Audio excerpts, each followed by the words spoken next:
नमस्कार प्रिय विद्यार्थियों। मैं मुकेश शर्मा हिंदी सागर क्लासेज में आप सभी का स्वागत करता हूँ, अभिनंदन करता हूँ। स्कूल लेक्चरर की तैयारी करने वाले अभ्यर्थी और सेकंड ग्रेड की जो तैयारी करने वाले अभ्यर्थी कह रहे थे, सर आप प्रमुख गद्य लेखक कौन से होते हैं और गद्य रचनाएं कैसे याद करें। दो बातें रखी थी, दो प्रश्न थे कि गद्य रचनाकार प्रमुख कौन से हैं।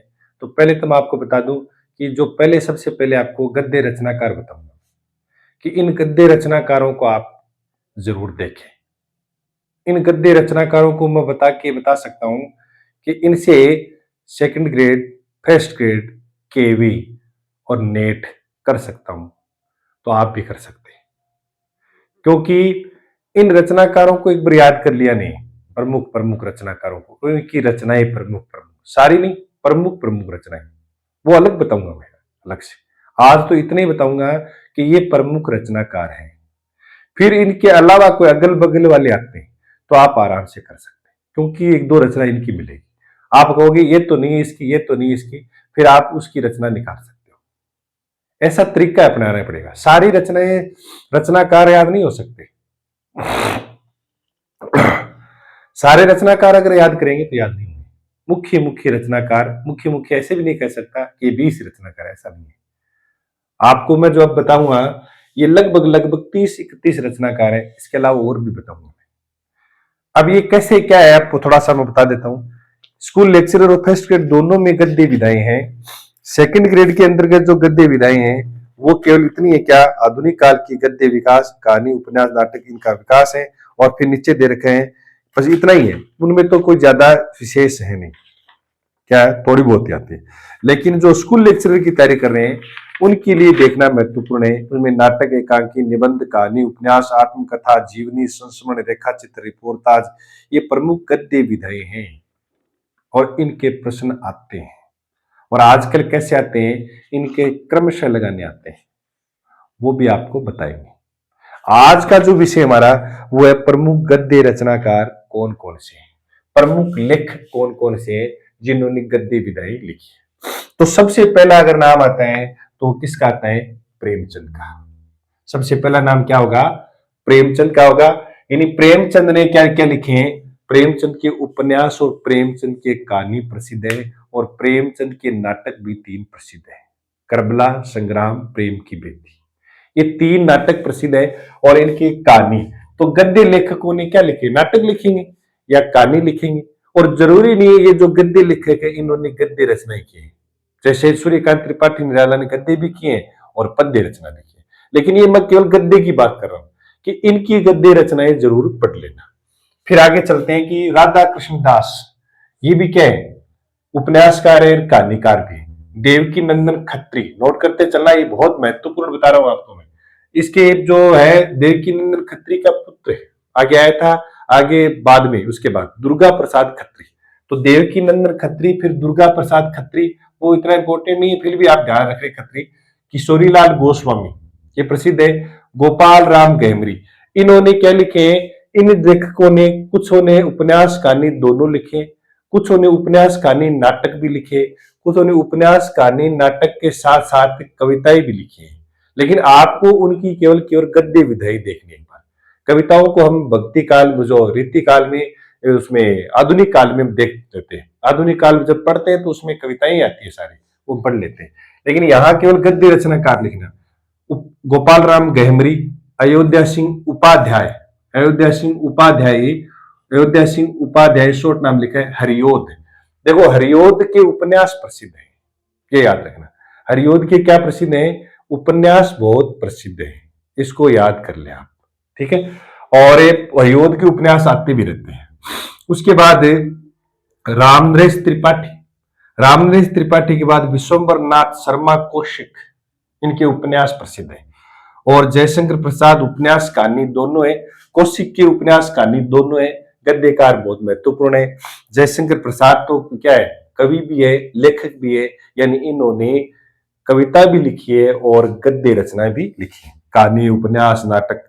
उसके बाद आचार्य चतुरसेन शास्त्री है, चतुरसेन शास्त्री, चतुरसेन शास्त्री है, वो लिख लें। उसके बाद प्रताप नारायण श्रीवास्तव, प्रताप नारायण श्रीवास्तव, इसको भी नोट कर लिए, महत्वपूर्ण बता रहा हूं, इनमें ये नहीं कि इनमें छोड़ देना, इनको छोड़ना ही नहीं है अपने को। और उसके बाद पांडे बेचन शर्मा उग्र, पांडे बेचन शर्मा उग्र, वृंदावन लाल वर्मा और विश्व शिव पूजन साय, शिव पूजन साय को भी देख लेना, ये भी महत्वपूर्ण है। और नाम बोल रहा हूं मैं, आप लिखते चले। सूर्यकांत त्रिपाठी निराला, निराला तो प्रसिद्ध है ही, उपन्यास भी लिखे, कहानी भी लिखी इन्होंने और काव्य रचना भी की। राहुल संकृत्यायन देख लेना, और भगवती प्रसाद वाजपेयी, भगवती प्रसाद वाजपेयी, जैनेन्द्र इलाचंद्र जोशी, जहाज का पंछी, बहुत प्रसिद्ध है इनका उपन्यास जहाज का पंछी, और जीप्सी। इन्हें ऐसे याद रखें कि इलाचंद्र जो था ना, इलाचंद्र जोशी, वो क्या चलाता था कि जिप्सी चलाता था, और वो क्या रखता था, वो जहाज भी रखता था। जहाज का तो पंछी था, एक जिप्सी और रखता था, शौकीन था जहाज और जिप्सी का। तो ऐसे अपने याद करेंगे, रचनाओं को ऐसे याद करेंगे कि जिप्सी और जहाज कौन, इलाचंद्र जोशी। और जैनेन्द्र का तो हम पढ़ते हैं, परख सुनीता, त्यागपत्र कल्याणी, प्रसिद्ध उपन्यास है इनके। प्रभाकर माचवे, प्रभाकर माचवे इनका एक खरगोश के सींग रचना इनकी प्रसिद्ध है। प्रभाकर माचवे, खरगोश के सींग, खरगोश के सींग देख के माचवे हो प्रभाकर, कि खरगोश का सींग ले, यानी खरगोश का सींग देख सो, इसका मतलब प्रभाकर माचवे। नरेश मेहता, नरेश मेहता यशपाल के उपन्यास बहुत प्रसिद्ध है, ठीक है। दादा कॉमरेड, पार्टी कॉमरेड, ऐसे याद रखना। रांगे राघव का पूछा जा चुका है, मुझे याद है कि लगातार जब सेकंड ग्रेड फर्स्ट ग्रेड देते आ रहे तो उसमें से एक एक पूछा ही जाता रांगे राघव, ये शायद सेकंड ग्रेड में पूछा गया 2016 में, रांगे राघव। तो रांगे राघव को देख लेना। अमृत राय और अमृतलाल नागर दोनों अलग अलग है। अमृत राय तो है कौन है, प्रेमचंद के पुत्र का नाम था अमृत राय, क्योंकि वो उनका नाम नवाब राय था, प्रेमचंद का नाम क्या था, नवाब राय था, तो वो अमृत राय हो गया। तो अमृत राय उनके पुत्र का नाम है, ठीक है। और एक दूसरा कि अमृतलाल नागर है, ये उपन्यासकार है, बहुत प्रसिद्ध उपन्यासकार है। इनके उपन्यास तो नेट में जियारत में जब हम करते हैं उसमें, और चाहे आप सेकंड ग्रेड फर्स्ट ग्रेड दो आते रहते हैं। और भगवती चरण वर्मा, और एक भगवती चरण वर्मा याद रखना, भगवती चरण गोस्वामी अलग है, भगवती चरण वर्मा है। उपेंद्र नाथ अस्क, बहुत प्रसिद्ध उपन्यास है इसके भी। लक्ष्मी नारायण लाल, विष्णु प्रभाकर, लक्ष्मी नारायण लाल, विष्णु प्रभाकर। रामेश्वर शुक्ल अंचल, पूछते हैं कि अंचल किसका नाम है, तो उपनाम है रामेश्वर शुक्ल अंचल। और इधर देख लो एक है कि कौशिक किसको कहते हैं, विश्वंबर नाथ शर्मा कौशिक, ये ध्यान रखना। ये कौशिक वाला जरूर याद रखना, एक याद रखना, अंचल वाला याद रखना, ऐसे। और निराला आपको पता ही है, सूर्यकांत त्रिपाठी निराला, ये सूर्यकांत त्रिपाठी का नाम है। और उग्र किसको कहते हैं, ये भी प्रश्न छोटा आया हुआ है कि किसका नाम उग्र है, तो पांडे बेचन शर्मा को उग्र भी कहते हैं। ये ऐसे ऐसे उपन्यासकार और कहानीकार है, इनको आप नोट कर लें। और इसके अलावा भी और महत्वपूर्ण आपको मैं और करवाऊंगा, इनके अलावा भी महत्वपूर्ण कहानीकार है। आज के लिए इतने ही है, इनको तो आप देखें, और अगली क्लास में जो है वो और आपको महत्वपूर्ण क्या बताए जाएंगे, कहानीकार या उपन्यासकार या गद्य लेखक बताए जाएंगे। गद्य लेखक को याद करेंगे कैसे, देखो प्रैक्टिकल बता रहा हूं आपको मैं कि गद्य लेखक कैसे याद करेंगे। जैसे आप प्रेमचंद को ले लिया, इन प्रेमचंद की उपन्यास पढ़े पहले, और उपन्यास को क्रम से पढ़े, सेवा सदन पहले, प्रेमाश्रय में, रंगभूमि है, ऐसे क्रम से पढ़े उपन्यास। और इनके उपन्यास पढ़ के उनको एक सूत्र रूप में बना ले, अपना ही भाई, अपना एक कोई भी सूत्र बना ले कि प्रेमचंद का जैसे उपन्यासों का पहला पहला वर्ण लेके बना ले, या कोई अन्य कोई सूत्र बना ले अपनी तरफ से। मेरा तो मेरे हिसाब से सूत्र बनाया हुआ, जब पढ़ाऊंगा तो बताऊंगा मैं। और ऐसे सूत्र बना ले। फिर कृष्ण, राधा कृष्ण दास, और देखो एक राधा कृष्ण गोस्वामी, दो है इसमें, एक तो राधा कृष्ण दास है, एक राधा कृष्ण गोस्वामी है, दो आए इसमें। और दोनों ही क्या रखने, अलग अलग है, ये दोनों अलग अलग है, दोनों अलग अलग याद रखने आपको। एक तो राधा कृष्ण दास है, एक राधा कृष्ण गोस्वामी है, दोनों को याद रखना है। और एक ध्यान रखना, किशोरी नंद देवकी नंदन खत्री का जब पढ़ रहे, तो इनकी मान लो प्रेमचंद की तो सारे उपन्यास पढ़ने, कहानी कुछ कुछ प्रसिद्ध पढ़नी है। राधा कृष्ण दास की इनकी प्रसिद्ध प्रसिद्ध कहानियां, मेरे हिसाब से मैं पढ़ाऊं तो प्रसिद्ध प्रसिद्ध बताऊंगा। और देवकी नंदन खत्री की, ये नहीं कि देवकी नंदन खत्री जितने उपन्यास लिखे हैं सारे, इसके तो कोई ज्यादा भी नहीं है, थोड़े बहुत ही है। और किशोरीलाल गोस्वामी की महत्वपूर्ण अपने को लग जाएगा कि हाँ ये परीक्षा में आने वाले, तो वो इनके महत्वपूर्ण महत्वपूर्ण कहानी और उपन्यास याद कर लें। लेकिन इन लेखकों का जन्म जीवन परिचय याद रखना कि इनका जन्म और इनकी रचनाएं महत्वपूर्ण है। यानी जीवन परिचय का मतलब इनका क्रम से लगाने भी पूछ सकते हैं, और कई बार इनकी रचना भी क्रम से आती है, तो रचनाओं को आजकल ऐसे याद करना, इनकी रचनाओं को क्रम से याद करना। और फिर भी आपको नहीं मिल रही है क्रम से, तो रचना तो जरूर याद कर लेना। क्रम से आपकी नहीं मिल रही है मान लो, तो आप रचनाएं जरूर याद करें, क्योंकि फिर आपको अगर छूटी जाए नैनव तो ठीक है, नैनव तो ठीक है याद करना। इसलिए ध्यान रखो, ए जी का रचनाकार था, मैं बता रही हूँ रचनाकार थे, जरूर देखोगा। ए रचनाकार ऐसा है कि अंग महीने कोई भी कोई एग्जाम में एक दो जो 4 प्रश्न पक्का आवे, आऊं बारे कोई प्रश्न आवे भी को नहीं। अगर बारे आओगे तो आप अगल बगल देख लेना कि भाई इलाचंद्र जोशी के ये उपन्यास है, तो इसका मतलब 3 उपन्यास तो इलाचंद्र के दे रखे हैं, 2 इलाचंद्र के दे रखे हैं, 2 जिनेंद्र के दे रखे हैं, पूछे किसी और के रहे तो भाई ये रचना इसकी है, ये रचना इसकी नहीं है, तो इसका ये है। फिर ऐसे अपन निकाल लेंगे, तो अगल बगल से तो निकाल लेंगे, लेकिन कुछ याद तो रहे। ये महत्वपूर्ण उपन्यासकार आप जरूर देख लें, नोट कर लें, फिर इनकी रचनाएं कहाँ मिलेगी वो भी करवाएंगे। जैसे महत्वपूर्ण ऐसे आपको लिखवाए रहे, और महत्वपूर्ण आपको लिखवाएंगे लेखक। लगभग आपको मैं बता दूं कि 50 से 60, मान लो 60, मान लो 60 आपको लेखक लिखवा देंगे। 60 लेखकों की इनकी रचनाएं आप याद करें, और याद भी हो जाएगा। देखो कई बार तो क्या है कि कुछ रचनाएं वो ट्रिक से याद हो जाएगा, तो कुछ रचनाओं को बार बार पढ़ने से अपने आप रट्टा जाता है, और आप जितनी याद करें वो मजबूत करें। क्योंकि मुझे पता है कि जितने भी सिलेक्टेड है वो ये नहीं कि सबके सारी रचनाएं याद है, वो महत्वपूर्ण रचनाएं याद कर ली उनकी, तो फिर पता चल जाता है उनको वहां इतने ज्यादा कठिन गद्य रचनाएं पूछते भी नहीं। इसलिए महत्वपूर्ण लेखक और उनकी रचनाएं आप देखें, क्योंकि इनमें प्रश्न ज्यादा गलत होने की संभावना रहती है।